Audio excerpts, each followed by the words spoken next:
Hello বন্ধুরা, এই ভিডিওতে আমি আপনাকে বলবো, যদি আপনার অন্নপূর্ণা যোজনার অনলাইন স্ট্যাটাস এখন চেক করতে যান, যদি আপনাকে এখানে এরকম একটি প্রবলেম দেখাচ্ছে পেমেন্ট ফেলুয়ার, আপনার যে অন্নপূর্ণা যোজনার যে অ্যাপ্লিকেশনটা আছে ওখানে আপনার পেমেন্ট ফেলুয়ার এই প্রবলেমটি দেখাচ্ছে, তাহলে আপনাকে কি করতে হবে, পেমেন্ট ফেলুয়ার প্রবলেমটি কেন আসছে, এই ভিডিওতে আমি আপনাকে বলবো যে এই প্রবলেমটি আসার কারণটা কি এবং এখন আপনাকে কি করতে হবে যাতে আপনার অন্নপূর্ণা যোজনা 3000 টাকা আপনার অ্যাকাউন্টে আসে।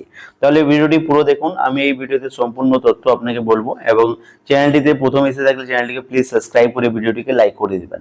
এবং আমি আপনাকে বলি বন্ধুরা, যদি এই চ্যানেলটিকে আপনি সাবস্ক্রাইব করে রাখেন তাহলে আপনাকে অন্নপূর্ণা যোজনার যে কোনো আপডেট আসবে তাহলে আপনাকে এই চ্যানেলের মধ্যে প্রথমে পাওয়া যাবে।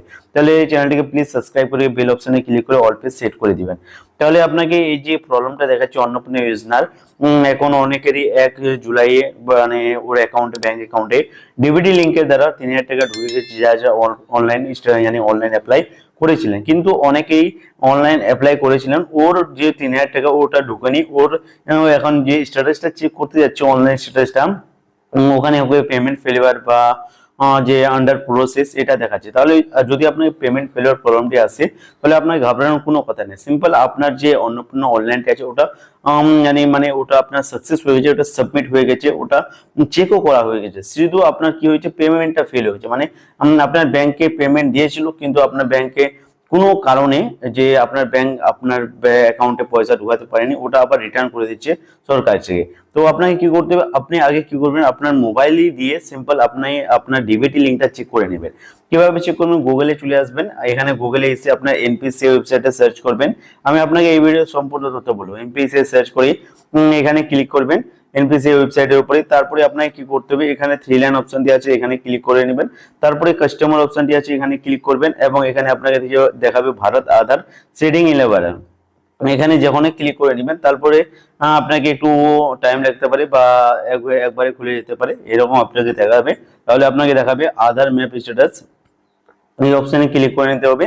তারপরে যে আপনার আধার কার্ডটা আছে ওই আধার কার্ডের নাম্বারটা 12 নাম্বারটা দিয়ে দিতে হবে, যে 12 ডিজিটের নাম্বার। তারপরে এই ক্যাপচারটা দিয়ে চেক স্ট্যাটাসে ক্লিক করবেন। যেই আধার কার্ডে যে মোবাইল নাম্বারটা আছে ওখানে একটি ওটিপি যাবে, ওটিপিটা দিবেন। তারপরে আপনাকে এরকম একটি পেজ দেখাবে, আমি আপনাকে দেখাই দিচ্ছি। এখানে আপনাকে এরকম দেখাবে, আপনাকে এখানে দেখাবে যে ব্যাংক নেম, এইখানে যেমন আমার ম্যাপিং স্ট্যাটাস আছে ইনেবল ফর ডিবিটি, আমার ডিবিটি ইনেবল করা আছে, ওটা কোন ব্যাংকের সঙ্গে, ব্যাংক অফ ইন্ডিয়ার সঙ্গে। এবং যদি আপনারও এরকম দেখায় যে ব্যাংকটা আছে ওই ব্যাংকটার নাম এবং ওটার যে ডিবিটি ইনেবল আছে, তাহলে আপনাকে ঘাবড়ানোর কোনো কথা, আপনার অ্যাকাউন্টে পয়সা আসবে। যদি আপনার ডিবিটি লিঙ্ক করা নাই তাহলে কিভাবে করতে হয় আমি এন্ড স্ক্রিনে ভিডিও দিয়ে দেবো, নাহলে আপনি কমেন্টে বলবেন, আমি ওখানে দিয়ে দেবো, দেখে করে নেবেন।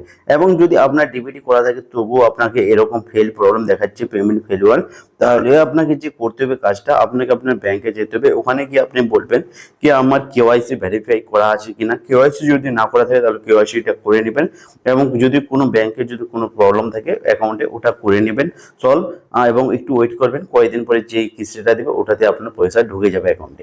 তাহলে ঘাবড়ানোর কোনো কথা নেই। এবং ভিডিওটি ভালো লাগলে ভিডিওটিকে লাইক এন্ড চ্যানেলটিকে সাবস্ক্রাইব করে নেবেন। দেখা হচ্ছে পরের ভিডিওতে।